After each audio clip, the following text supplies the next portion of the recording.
Hello and welcome back to the channel. First off, a big thank you to everybody who watched my last video, Falsifying Evidence. I really appreciate the support, and if you're enjoying my videos, please remember to like, subscribe and turn on notifications. Today's video is an update to the one I posted earlier, Tiffany, Indiana, DBM DBD Reload. In that video, I showed you how Tiffany owes around $3,700 in child support, even though her court only requires her to pay $63 per week. Now, if Tiffany were the responsible parent she claims to be, you'd think she'd be doing everything she could to stay current, right? Yeah, right. Whilst Tiffany has what she wants, her daughter, well, at least her daughter has a loving and caring family. Instead, her child support debt has now crept up. So what's new? Well, the walls are closing in, and fast. But before we get to that, let's take a quick refresher. Tiffany was ordered by the court to pay $63 a week in child support. Simple enough. But instead of keeping up, she lets the balance pile higher than her excuses. Now, just for context, let's look at Social Blade. This is a screenshot from today, October the 15th, 2025. Funny coincidence. That date rings a bell. Oh, writers of Raymond. Maybe the universe really does have a sense of humour. Anyway, according to Social Blade, and I'm only using that as a guide, Tiffany's channel has absolutely tanked. Estimated monthly earnings, $3. Yep, 3. So let's do a little maths.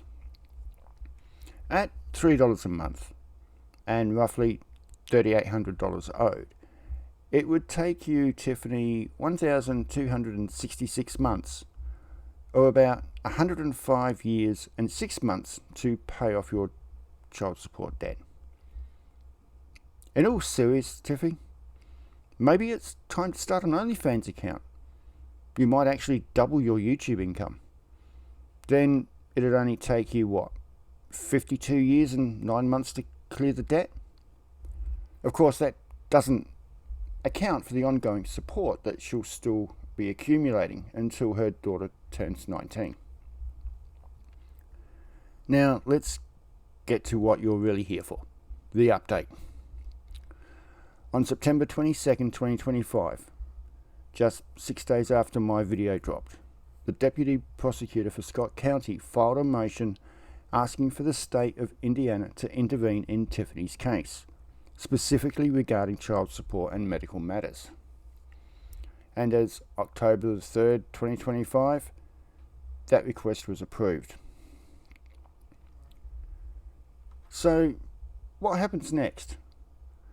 Well, if Tiffany can raise the full amount of child support or a substantial amount that she owes from arrears, and she pays it to the Indiana State Central Collection Unit, then no further enforcement action will be taken against her at this time.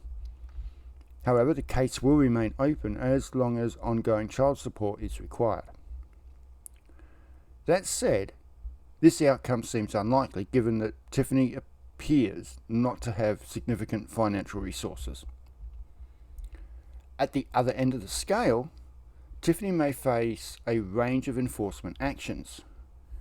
Income withholding, i.e. wage garnishment, tax refund interception, driver's license suspension, or incarceration for civil contempt.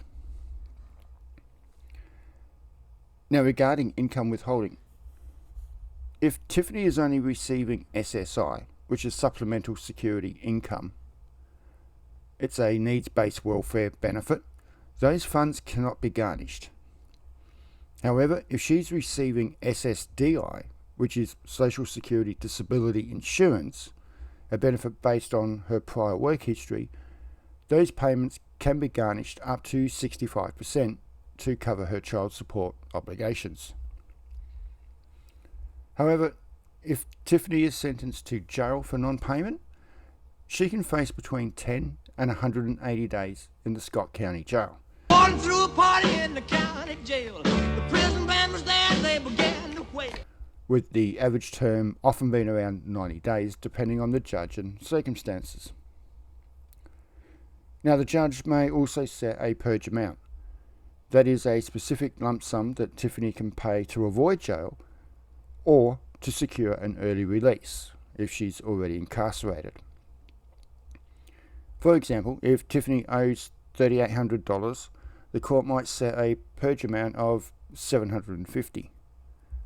Paying that amount could allow her to avoid jail entirely or be released from custody sooner. However, there is a catch.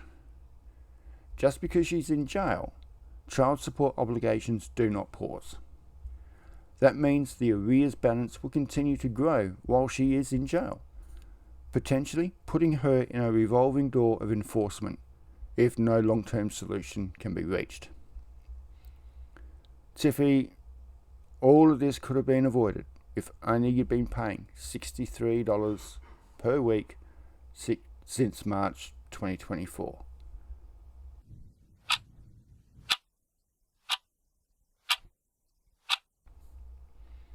Well, thank you for watching, and if you want to see more updates regarding a delinquent mother who has abandoned her daughter's welfare and well-being, then don't forget to like, subscribe, turn on notifications. Until next time, bye!